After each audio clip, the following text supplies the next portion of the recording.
syukur terhadap Allah Subhanahu wa taala, salawat serta salam kepada Nabi Muhammad sallallahu alaihi wasallam, ucapan terima kasih kepada dosen pengampu mata kuliah ini, dan ucapan terima kasih kepada rekan-rekan kelompok 8 yang telah berkontribusi dalam penyusunan makalah ini. Baik, selanjutnya ada perkenalan.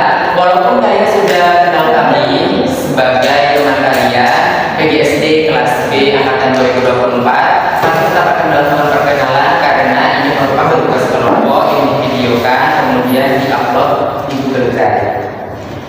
Selanjutnya ada sesi presentasi.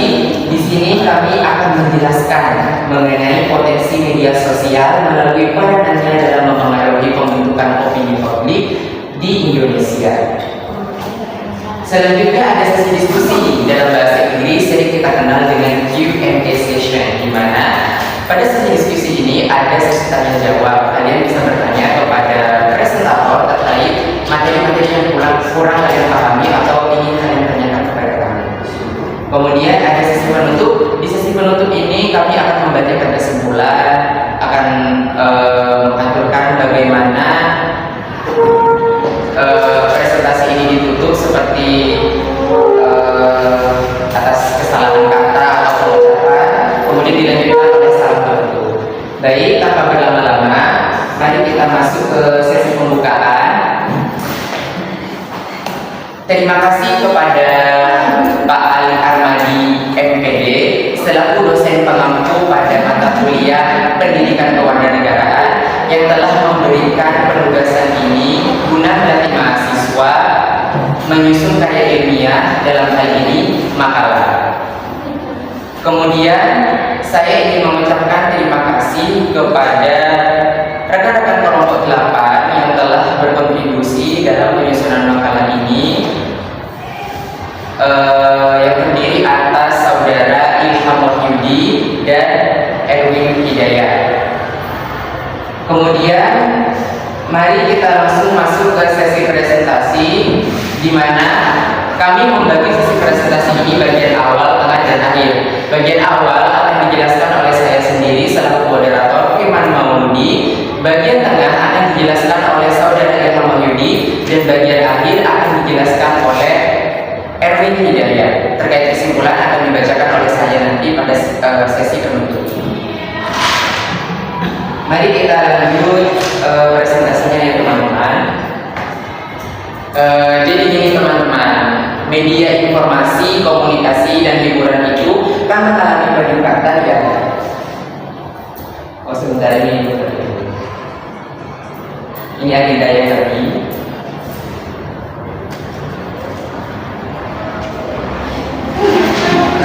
Ini anggota kami.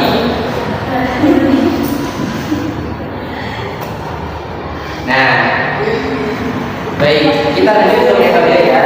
Metode yang kami gunakan dalam penelitian ini adalah metode kajian literatur dan studi kasus yang mana menggunakan pendekatan kualitatif. Nah, pendekatan kualitatif itu sendiri menempatkan peneliti bukan hanya untuk mencari data, tetapi peneliti ini juga sebagai pengamat yang terlibat langsung dalam situasi yang diteliti. Kemudian untuk kajian literatur ini ternyata metodenya dengan peneliti mengumpulkan berbagai sumber, bisa dari buku, artikel jurnal, ataupun bahan referensi. Kemudian ada analisis kasus, di mana analisis kasus ini biasanya digunakan dalam hal sosial, tapi sekarang juga digunakan dalam beberapa bidang tertentu, seperti itu. Kita lanjut. Nah, pada hasil penelitian nanti ya terakhir. Nah, di pendahuluan, di era digital yang semakin maju, media sosial menjadi bagian yang tak terpisahkan dalam kehidupan masyarakat. Nah, kalian pasti tahu kan ya, media informasi, komunikasi, dan hiburan itu mengalami perubahan yang signifikan. Pastinya dari zaman dahulu hingga zaman sekarang, semakin bertambahnya tahun, maka manusia juga akan dituntut untuk melakukan suatu perubahan sesuai dengan perkembangan zaman. Nah, perubahan ini bisa ditujukan kepada kemajuan bisa berupa teknologi teknologi yang mana digunakan untuk mempermudah kehidupan manusia itu sendiri. Nah, dalam kemajuan teknologi ini pastinya ada dampak negatif dan positifnya. Dampak negatifnya karena kemudahan yang diberikan kepada manusia, maka manusia menjadi malas. Terkadang terkesan individualis karena lebih mengutamakan teknologi daripada berinteraksi dengan lingkungan sekitar. Kemudian rasa malas ini bisa disebabkan karena tidak lagi seperti zaman dahulu yang kita komunikasi itu harus melalui surat, harus pergi ke rumah sanak saudara atau rumah teman. Karena pasti kita membutuhkan gaya transportasi dalam hal tersebut. Nah, perkembangan teknologi media sosial ini memudahkan kita dalam hal komunikasi. Nah, yang dulu kita menggunakan surat ataupun telegraf, sekarang kita dimudahkan dengan satu alat saja. Nah, alat saja itu berupa gawai. Nah, gawai ini bukan hanya handphone ya. Gawai ini bisa berupa perangkat elektronik yang menghubungkan antara jaringan satu dengan jaringan lainnya, sehingga memungkinkan percakapan dua arah. Seperti itu ya. Berbeda dengan media tradisional seperti televisi. Nah, televisi itu kan cuma memberikan informasi secara satu arah. Nah, kita kan tidak bisa memberikan tanggapan atau secara langsung itu tanggapannya. Nah, melalui media sosial ini kita kan ada emoticon, ada fitur interaksi, dan ada kolom komentar, ada fitur like. Nah, melalui fitur-fitur tersebut kita bisa menanggapi suatu isu permasalahan yang terjadi atau booming dalam keseharian kita. Gitu. Nah, di sini kami ada beberapa kata kunci nih. Ada media sosial, kemudian ada opini publik, dan ada isu sosial. Baik, kita lanjut.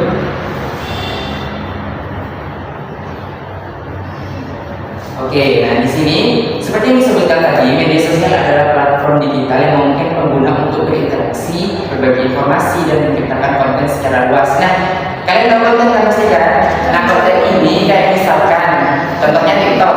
Nah, kan konten itu dibuat sesuai dengan preferensi pengguna. Kayak misalkan sedang tren melakukan hal sesuatu di dalam tren ini, pastinya kalau kita membuat konten terkait tren tersebut, maka video kita akan up. Nah, banyak penonton yang akan melihat video kita seperti itu. Kemudian terkait karakteristik media sosial ternyata ada 6. Yang pertama ada jaringan atau network.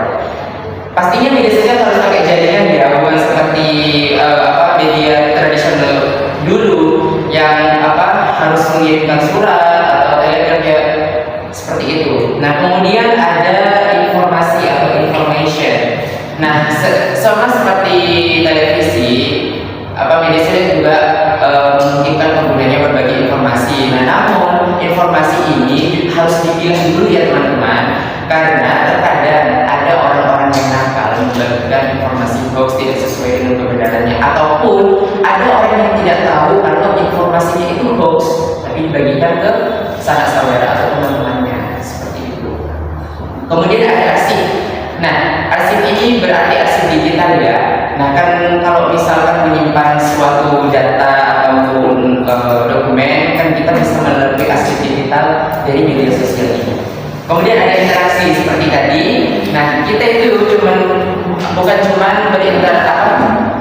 komunikasi satu arah, kita bisa berkomunikasi dengan berbagai pihak lainnya, berbagai sudut pandang, berbagai pengetahuan lainnya.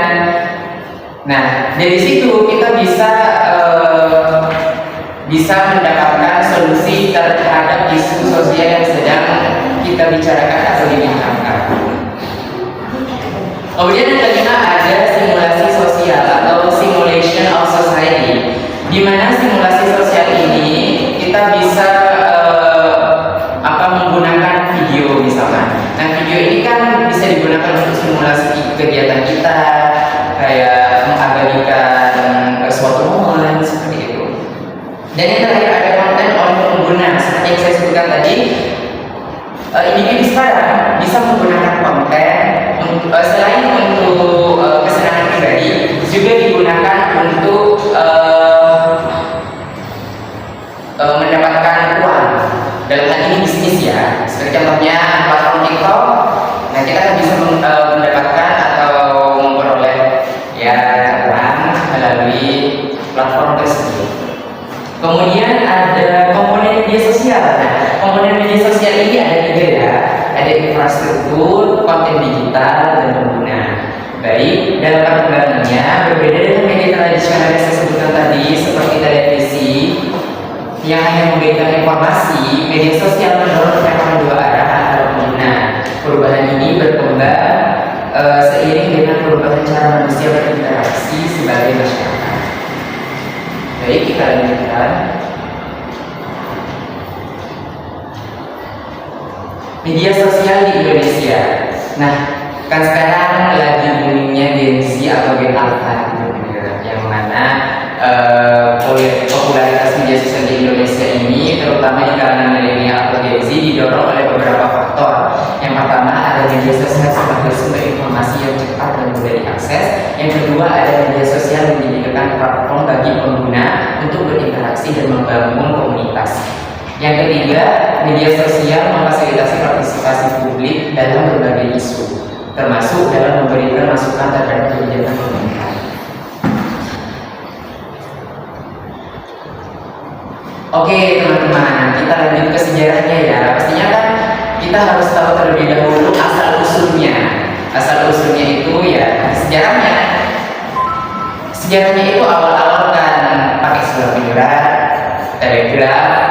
Nah, kemudian ada sistem papan buletin, di mana papan buletin ini memungkinkan untuk berkomunikasi dan bertukar file secara online. Di sini sudah mulai online nih, berarti kan sudah menggunakan jaringan. Kemudian ada pada tahun 1995 yaitu GeoCities. GeoCities ini merupakan situs website ya. Nah, situs website ini digunakan untuk kita mencurahkan ide-ide kita kepada para halayak atau memberikan informasi melalui ya seperti yang kita tahu sekarang Google. Kan di Google itu kan ada situs dan website tertentu untuk kita mendapatkan informasi. Kemudian lanjut ada situs lain pada akhir tahun 1990-an, Six Dangerous dan Classmates. Kemudian pada tahun 2002 ada Friendster, dan pada saat sekarang ini ada LinkedIn, Facebook, Twitter, TikTok, dan lain-lainnya. Atau yang paling booming sekarang kan WhatsApp ya. Nah, WhatsApp kan sering digunakan oleh masyarakat Indonesia, dan ternyata di Amerika itu jarang menggunakan WhatsApp, lebih ke menggunakan Messenger. Nah, makanya di sini kan tujuan penelitiannya untuk meneliti di Indonesia. Tuh, makanya di sini kami jelaskan terkait WhatsApp yang sering digunakan oleh halayak umum di Indonesia. Baik, kita teruskan. Nah, berdasarkan data dari para ahli populasi pengguna media sosial di Indonesia, menurut Abdillah tahun 2022 pada halaman 5 menjanjikan bahwa pada tahun 2021 saja jumlah pengguna media sosial di Indonesia sudah mencapai ratusan juta orang. Pada tahun 2021 diperkirakan ada 1903,43 juta pengguna media sosial dan akan melonjak mencapai 236,97 pada tahun 2026 mendatang.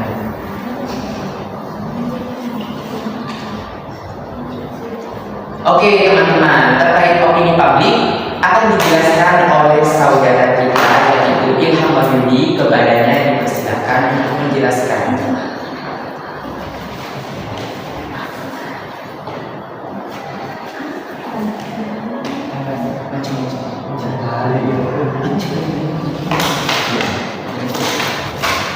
Jadi teman-teman, kita beralih ke opini publik.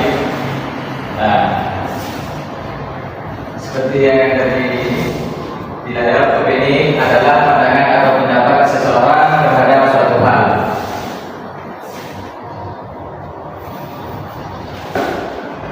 Dan publik juga didefinisikan sebagai kelompok masyarakat yang memiliki minat yang sama terhadap suatu permasalahan dan berupaya mencari perbedaan serta mengambil tindakan yang konkret.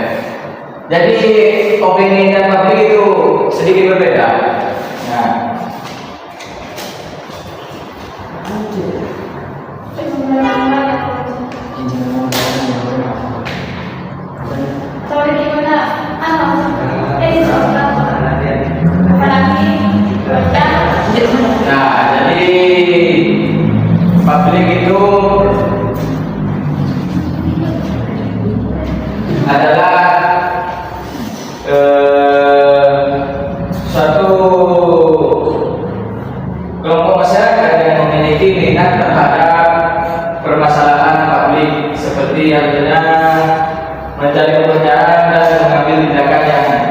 yang konkret.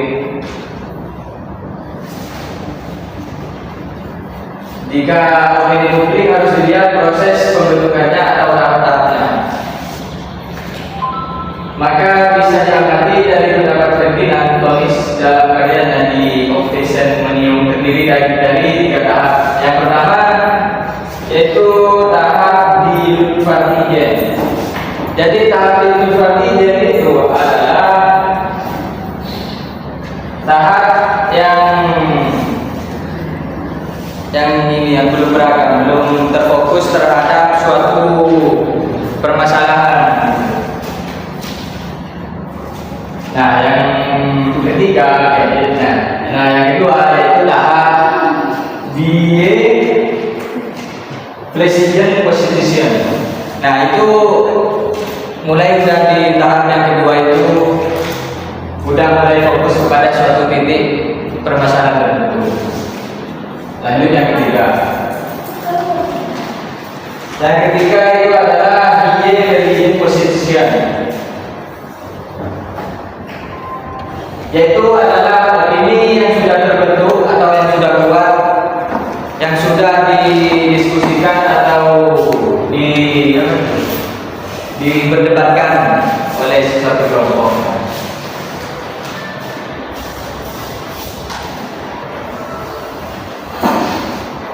Di dalam jaringan media sosial online itu perkembangannya sangat pesat. Berikut adalah faktor-faktor yang menyebabkan media sosial dapat mempengaruhi pembentukan opini publik. Yaitu yang pertama yaitu penyebaran informasi secara cepat, seperti halnya yang di TikTok itu. Kan itu kan penyebarannya tuh ada beda sedikit langsung banyak yang apa itu? Meniru. Ya, meniru bisa. Bukan meniru, lebih ke gini, kalau misalkan kita mengupload konten kita tentang itu Perkiraan lah. TikTok atau misalnya kan publik kan ya, kan berarti otomatis langsung bisa ditemukan sama orang lain gitu ya. Nah, penyebarannya cepat. Nah, yang ketiga itu konten virtualis. Di konten virtualis ini yaitu adalah konten yang kebanyakan itu kayak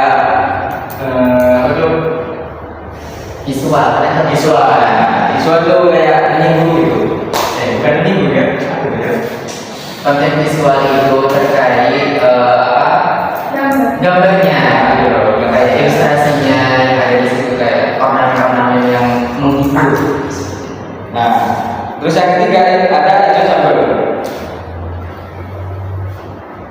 Yaitu seperti halnya algoritma yang ada di TikTok.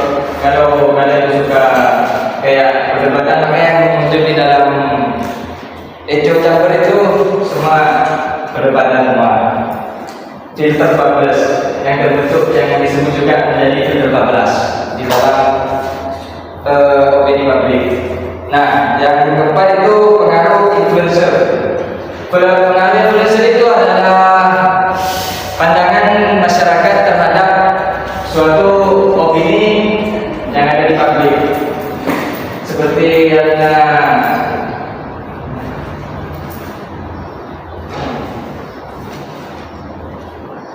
pandangan masyarakat. Pandangan masyarakat terhadap opini publik itu kan opini kolektif, bukan hanya dari satu orang kan. Nah, kalau pandangan masyarakat itu kan berarti bagaimana masyarakat itu menyikapi isu sosial, bukan? Nah, dari komentar-komentar yang disuguhkan ataupun dari pandangan-pandangan yang diberikan, nah itu disebut dengan opini publik. Nah, opini publik ini tujuannya untuk memecahkan masalah atau mencari jalan terhadap isu tersebut, seperti itu. Baik, yang kelima itu ada penyebaran disinformasi. Nah, penyebaran disinformasi itu adalah penyebaran yang merusak pemahaman tentang isu-isu opini publik, seperti halnya hoax atau informasi yang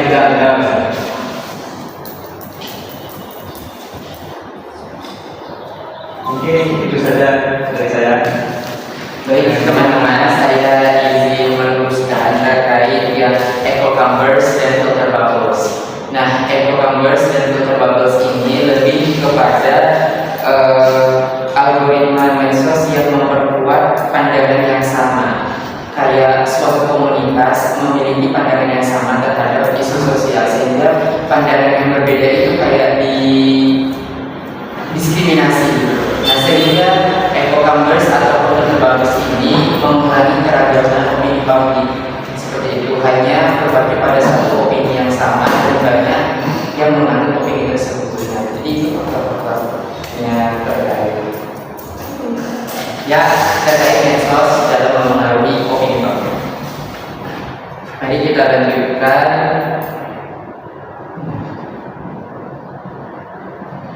Etika dalam bersosialisasi. Nah, selain etika bersosialisasi secara langsung, etika bersosialisasi dalam media sosial pun harus dilakukan untuk mencegah terjadinya pertengkaran ataupun perpisahan atau pengucilan dari komunitas lain. Terkait etika dalam bersosialisasi ini akan dijelaskan oleh saudara Erwin Hidayat. Kepadanya dipersilakan maju ke depan.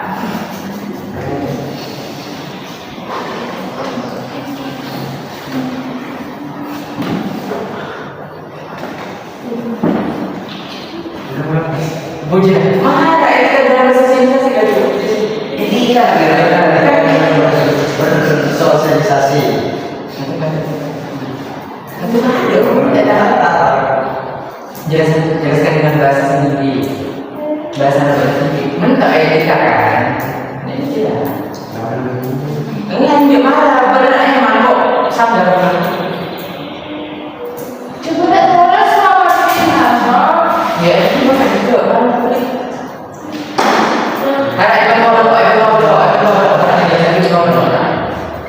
Dalam konteks sosial, ketika sebenarnya dengan moralitas individu. Nah, maksudnya itu dalam hal sosial apapun, sosial itu kan dapat diartikan kalau makhluk yang bersosial, atau zoonotikon yang dijelaskan oleh kelompok saya pada presentasi pengantar pendidikan. Zoonotikon berarti manusia membutuhkan manusia lainnya, tidak hanya diri sendiri. Nah, dalam konteks sosial ini, kalau nggak mau jadi perpecahan, kita kan negara kesatuan, pasti menjadi persatuan. Nah, berarti dalam bersosialisasi kita perlu etika. Etika ini terkait atau diidentifikasikan dengan moralitas individu. Nah, moral itu sendiri terbentuk dari bagian dari lingkungan terhadap individu. Nah, kalau misalkan lingkungan yang mendukung terhadap individu tersebut, maka moralnya juga akan berlaku juga sebaliknya. Kalau lingkungannya tidak mendukung, ya seperti itu.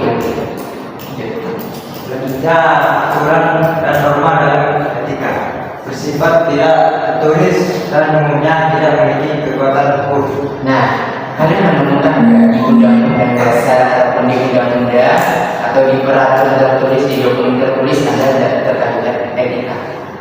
Ada kan? Nah, etika itu bersifat tidak tertulis. Kenapa kok tidak tertulis? Karena ini merupakan pemahaman mendasar bagaimana caranya kita berinteraksi secara baik terhadap orang lain. Kesadaran dirinya. Nah, kalau misalkan dasarnya saja belum terbentuk, ya gimana mau berinteraksi dengan orang lain? Ya otomatis orang lain akan risih gitu ya. Apa sih kok kayak gitu? Tidak menjaga perasaan. Kita menggunakan bahasa secara baik dan sopan dalam berbagai situasi. Nah, dalam dalam menjalankan etika ini kan kita perlu menyapa atau berkenal dengan berbahasa yang baik dan sopan. Nah, walaupun situasinya tidak mendukung, kayak misalkan terjadi pembunuhan atau dari isu-isu sosial terjadi korupsi lah. Walaupun begitu, kalau kita mau kritik orang atau apa sih sebutnya ini publik apa ya? Menyebut orang tersebut dalam kasus misalnya kasus korupsi, kritikan kita itu jangan pakai kata-kata yang kasar, gitu loh, pakai bahasa dan kata-kata yang baik dan sopan, karena itu menunjukkan bahwa kita orang terdiri dengan kita bisa mengontrol diri kita sendiri kan? Iya, dengan kita mengontrol diri kita sendiri aja. Berikutnya sanksi sosial seperti pemanggilan dari komunitas online, penolakan dan kritik. Banyak kritikan. Nah, kalau kita tidak bisa beretika dengan baik, pastinya kan ada sanksi sosial terhadap perilaku yang kita terima. Misalkan pemanggilan dari komunitas online, saya sebutkan tadi, kan pastinya kalau misalkan orang-orang yang tidak tahu itu kan pasti dijauhi. Buat apa teman sama dia? Buat apa sih interaksi sama dia? Kan dia juga mementingkan diri sendiri, bukan orang lain. Nah, kemudian ada penolakan. Misalkan dia berkomentar seenaknya sendiri.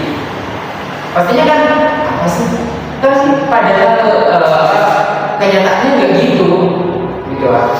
Tujuannya dia hanya menjadikan konten-konten yang ada. Nggak boleh guys, nggak boleh menjadikan. Sanksinya itu juga berupa kritik. Kalau misalkan isu-isu sosial kayak korupsi tadi, maka pasti akan muncul kritik dari warga mereka. Nah, kritik ini harus disampaikan dengan sopan, jangan langsung mengeluarkan kata-kata. Nah, kita lanjut ke Seperti apa? tidak boleh dicontohkan ya.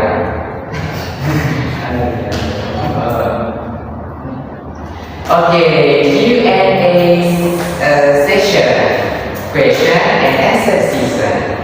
Dalam sesi diskusi ini silakan untuk yang tidak mengerti atau ingin bertanya terkait materi kami bisa ditanyakan pada sesi tanya jawab pada sesi diskusi kali ini. Kami membuka minimal membuka minimal 3 pertanyaan. Bagi yang mau bertanya silakan mengajukan tangan. Di sini juga ada aturannya ya. Kalau misalkan ada yang bertanya ataupun menjawab, kalian simak karena itu akan menambah pengetahuan baru untuk kalian. Dan untuk kalian kalau mau bertanya, padahal dia kalau bertanya membuat ketidaktahuan yang berlaku sementara. Silakan yang penasaran atau ingin bertanya terkait yang kurang dimengerti bisa ditanyakan kepada kami selaku presentator. Silakan ada yang ingin bertanya. Baik. Ya. Silakan kepada saudari Gita Maulidah Eza Ramdiani. Baik, terima kasih Pak Moderator. Langsung aja. Sebentar, maaf. Perkenalkan, nama saya Gita Maulidah Eza Ramdiani. Di sini saya akan bertanya, bagaimana media sosial bisa dengan cepat menyebarkan informasi yang dapat membantu opini publik? Terima kasih.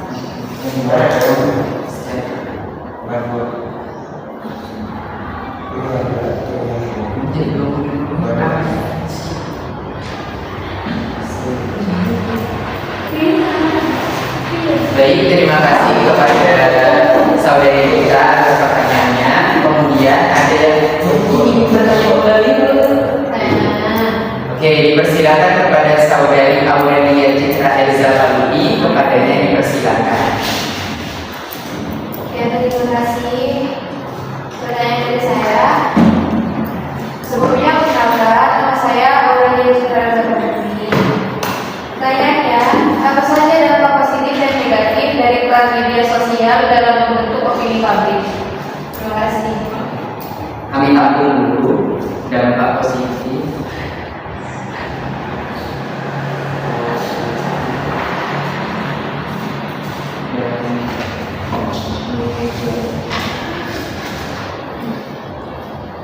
Baik, ada yang mau bertanya kembali?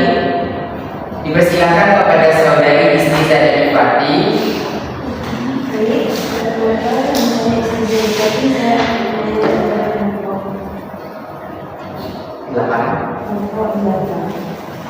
Bagaimana kita bisa memaksimalkan potensi positif dan meminimalisir dampak negatif dari media sosial dalam membentuk opini publik?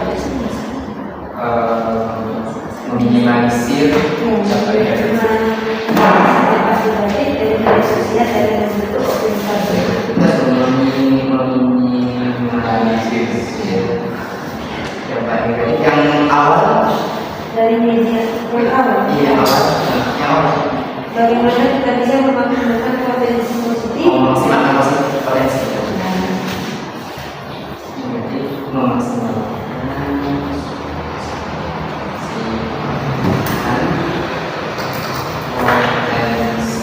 positif.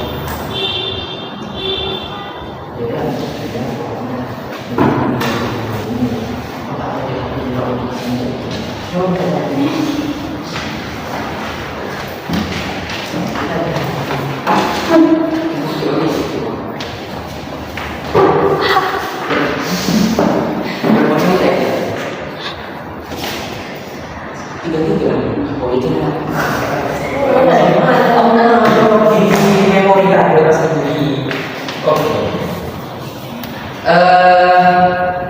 Kami izin berdiskusi terkait jawaban atas pertanyaan yang telah diajukan.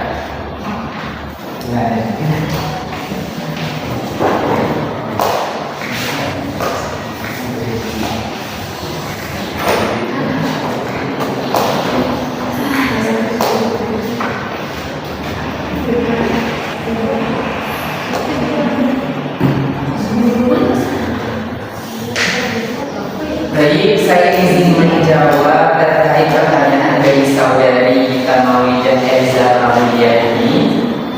Pertanyaannya itu terkait bagaimana media sosial bisa dengan berbagai menyebarkan informasi dengan membentuk opini publik.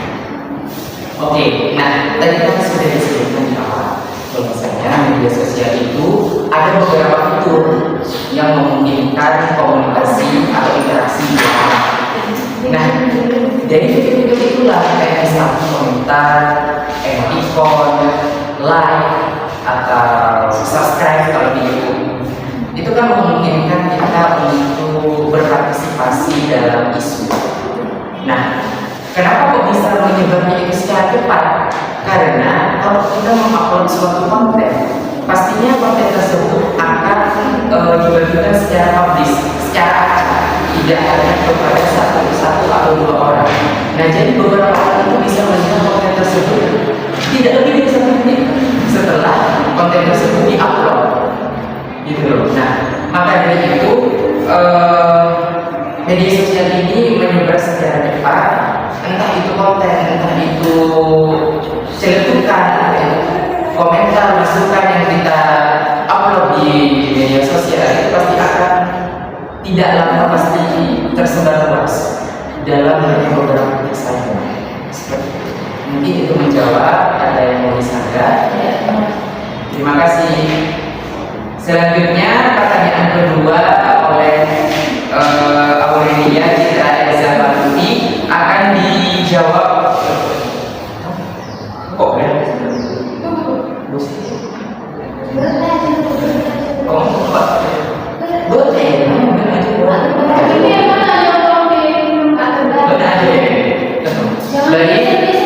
Terkait pertanyaan kedua oleh saudari Aurelia Citra Eliza Baluti akan dijelaskan oleh saudara Ilham Mahyudi, kepadanya dipersilakan.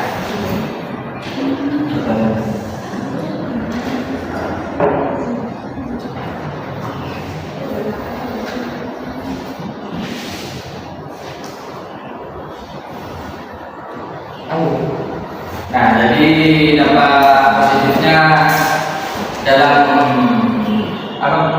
media sosial. Dampak positifnya dalam media sosial adalah yaitu kita dapat mengetahui suatu informasi secara cepat. Secara cepat kan ya? Nah, kan kalau dulu pemerolehan informasi itu melalui radio ataupun koran, atau lebih berkembangnya televisi lah gitu. Nah, dengan media sosial kita bisa menerima informasi kapan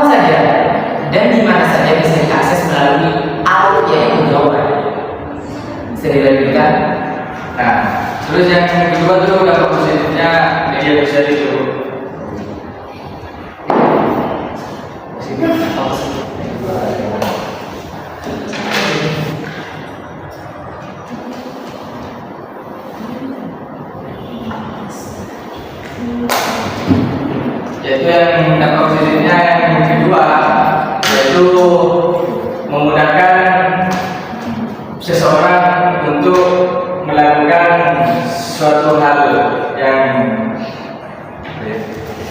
Ini tadi kan sudah disebutkan ada media informasi, komunikasi, hiburan. Nah, selain menerima informasi, medsos ini juga digunakan sebagai media komunikasi. Dulu kita komunikasi pakai surat menyurat, pakai telegram, kemudian berkembang ke website, terus lanjut ke media sosial sekarang seperti platform-platform.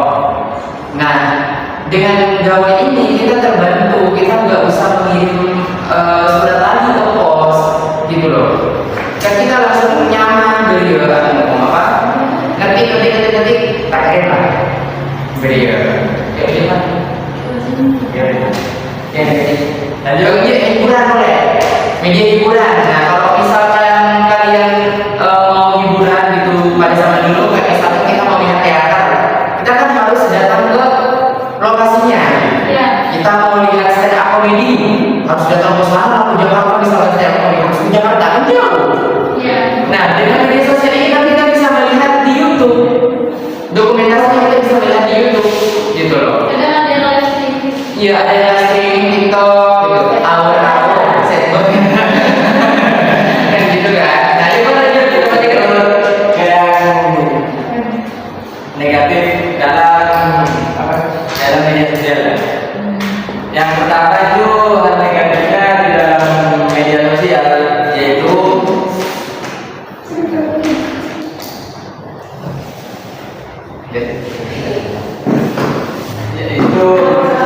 tidak dapat, maksudnya tuh kayak seseorang tuh jarang berinteraksi sama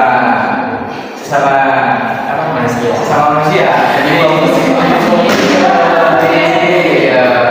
Itu disebut dengan individualis, seperti itu ya.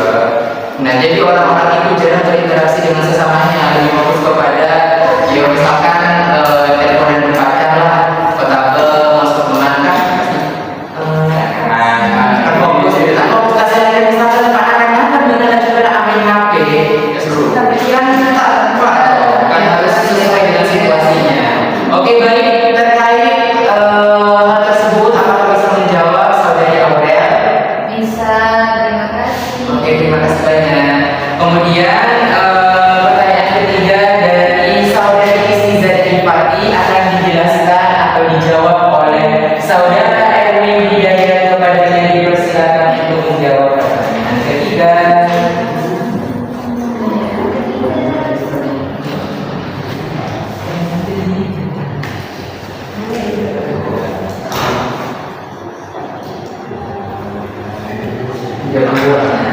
Masih dulu.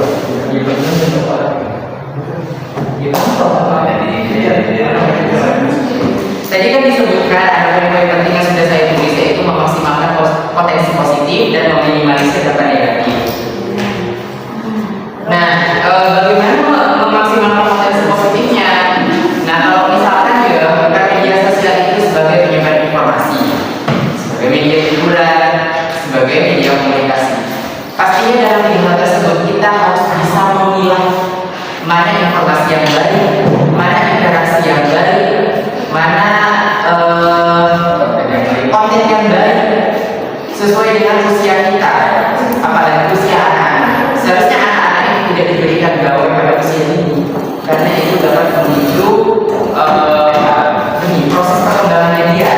Jadi kan dia berkembang atau diberikan respon oleh stimulus dari lingkungan. Kalau lingkungannya, nah, gitu ya. Nah, terus gimana cara meminimalisir dampak negatifnya? Ya kita bisa melalui kritikan tapi kritikan yang membangun, gitu loh. Kalau misalkan dampak negatif ini, contohnya,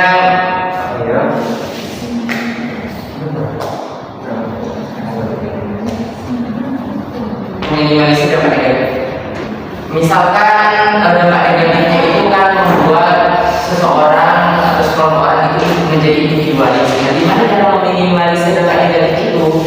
Ya dengan kita memahami situasi dan kondisi, di mana kita waktunya harus berinteraksi dengan orang, di mana waktunya kita memerlukan gawai untuk bisnis, untuk belajar ataupun dalam kondisi lainnya. Dan kita mengatur aturan. Kita mengatur diri sendiri, harus berekspresi seperti apa, bertindak seperti apa. Mungkin hanya itu jawaban dari kami. Bisa menjawab pertanyaan dari saudari Ati.